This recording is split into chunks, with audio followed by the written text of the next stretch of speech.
Arestado ang 4 na individual sa isang drug bypass operation ng mga operatiba ng Balasan Municipal Police Station sa Purok 2, Barangay Balantian, Balasan, nito lamang ika-16 ng Nobyembre taong kasalukuyan. Ang operasyon ay pinangunahan ng Station Drug Enforcement Team ng Balasan Municipal Police Station.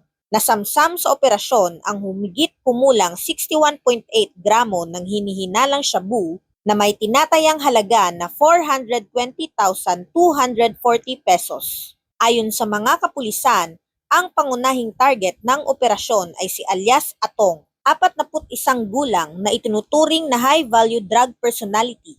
Kasama rin sa naaresto sina alias Tote, 27 taong gulang, alias Tata, at alias Nene. Pinuri ni Police Colonel Bayani Razalan, Provincial Director ng Iloilo Police Provincial Office, ang matagumpay na operasyon bilang isang malaking hakbang laban sa iligal na droga sa probinsya.